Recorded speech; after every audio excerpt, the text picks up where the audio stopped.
શકો. ભક્તિમાં વિસ્તાર વધારવાનું મહત્વ નથી, ઊંડાણ વધારવાનું મહત્વ છે.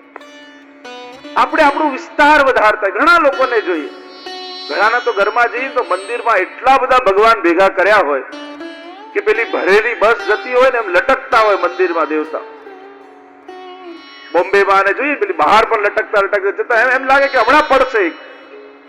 જે આવે આપતા જાય, જે આવે આપતા જાય, અને એટલા બધા ભેગા કરી લે.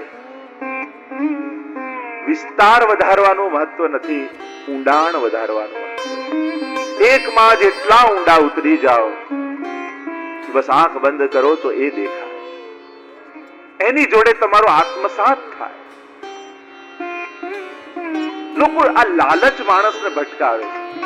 અહીંયા ધજા ચડાઈ આવશો ને તો કામ થઈ જશે, અહીંયા સિંદૂર ચડાઈ આવશો ને તો કામ થઈ જશે, અહીંયા દર્શન કરી આવશો ને તો કામ થઈ જશે.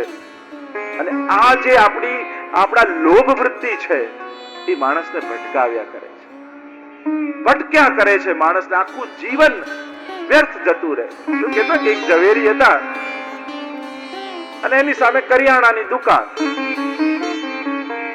એટલે એ ઝવેરીનો દીકરો મોટો થયો અને 25 વર્ષનો થયો તો પિતાએ કહ્યું કે હવે તારે પણ દુકાને બેસવાનો સમય થઈ ગયો છે, હવે તું પણ દુકાને આવતો થા.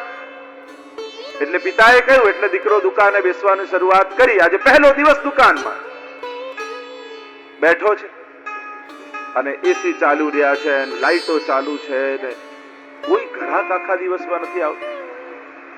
સામે બેઠા બેઠા કરિયાણા વાળાની દુકાનમાં જોતો હોય તો આવતા જ જાય છે માણસો, પેલો પડીકા બાંધીને આપતો જ જાય, આપતો જ જાય.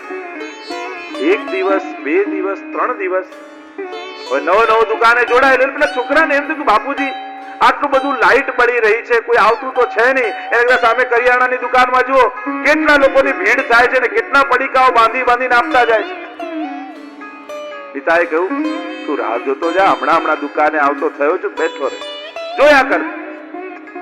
કરતા કરતા બીજા 4 દિવસ નીકળી ગયા, અઠવાડિયું થઈ ગયું, કોઈ ના આવ્યું. બાપુજી આ થઈ શું રહ્યું છે?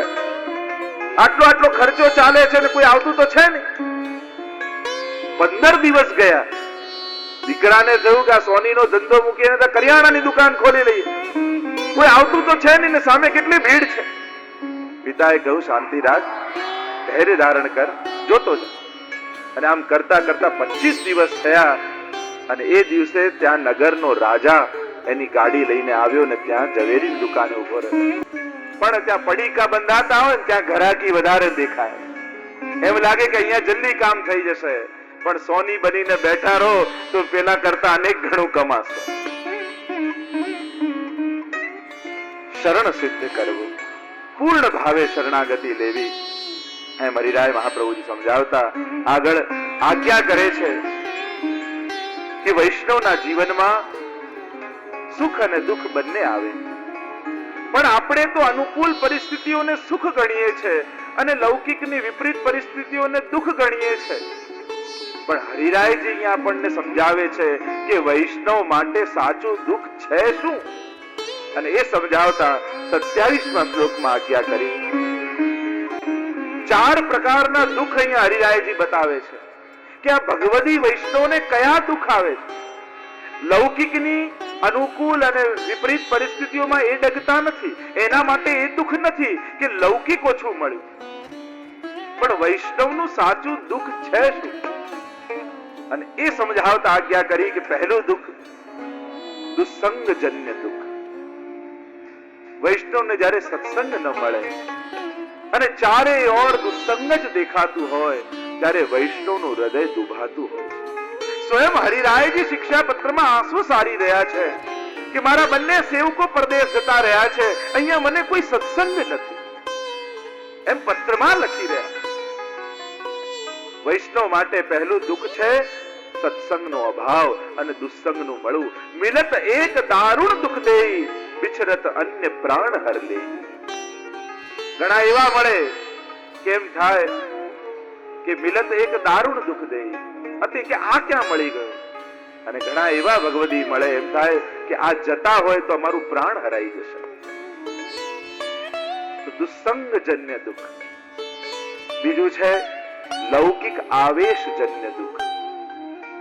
ઘણા ઘણા દિવસ એવા જાય કે સેવા કરતા અને આખો દિવસ લૌકિક જ વિચાર આવ્યા કરે, લૌકિક જ આવેશ રહે. કોઈ આપણું અપમાન કરી દે, કોઈ આપણને સન્માન આપી દે, ઘણીવાર ઈચ્છેલી વસ્તુ ન મળે, ઘણીવાર ધારેલું ન થાય, અને આવી વિપરીત પરિસ્થિતિઓ આવે ત્યારે આખો દિવસ આપણું મન લૌકિક આવેશમાં રહેતું હોય છે.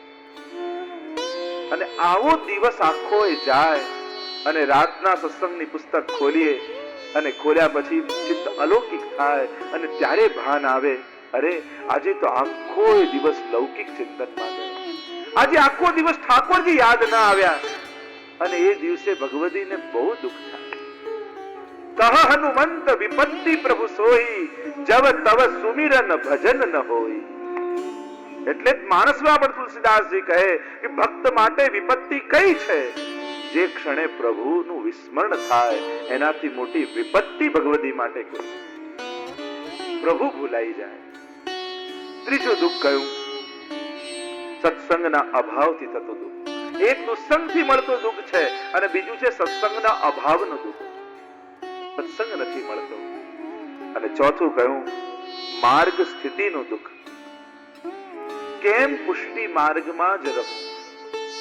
મારી ચિત્ત વૃત્તિ પુષ્ટિ માર્ગથી બહાર, મહાપ્રભુજીની આજ્ઞાઓથી બહાર ન જાય. ઘણી ઘણી વાર વિપરીત પરિસ્થિતિઓમાં મન વિચલિત થઈ જતું હોય છે, ઠાકોરજીનો આશ્રય છૂટી જતો હોય છે અને લૌકિક આશ્રય પાછળ જીવ ભાગી જતો હોય છે. અને જ્યારે ભાન થાય, અરે મેં ઠાકોરજીનો આશ્રય છોડ્યો, મારા લૌકિક સુધારવા માટે મેં અન્યાશ્રય કર્યો. અને જ્યારે આવું ભાન થાય ત્યારે વૈષ્ણવને મનમાં અતિશય દુઃખ થતું હોય છે. મહાપ્રભુજીએ દામોદાસજીને આજ્ઞા કરી કે હા તમારે પુત્ર થશે, અને છતાં એમના પત્ની જ્યોતિષને બતાવવા માટે ગયા. પુત્ર તો થયો પણ બહિર્મુખ થયો. બધું જ છે, કોઈ વસ્તુ ખોટી નથી, પણ ઠાકોરજીનો આશ્રય સર્વોપરી છે. વૈષ્ણવે ભગવદ આશ્રય નહીં છોડવો, ક્યારેય નહીં છોડવો. હા, તમે સંસારમાં ઉપયોગ કરો છો ઘણી બધી વસ્તુનો, પણ કોઈ પણ વસ્તુનો આશ્રય નહીં કરો. બીમાર પડો ત્યારે એમને થાય કે ડોક્ટરનો આશ્રય પછી અન્ય આશ્રય નહીં થઈ જાય. આપણે તો ઠાકોરજીના જ આશ્રયમાં રહેવાનું છે, પછી હું ડોક્ટર પાસે જઈને શું કરવા રોગ દૂર કરાવું? તો અહીંયા એ સમજાવે, આ આશ્રય નથી, આ તો એનો ઉપયોગ કરી રહ્યા છે.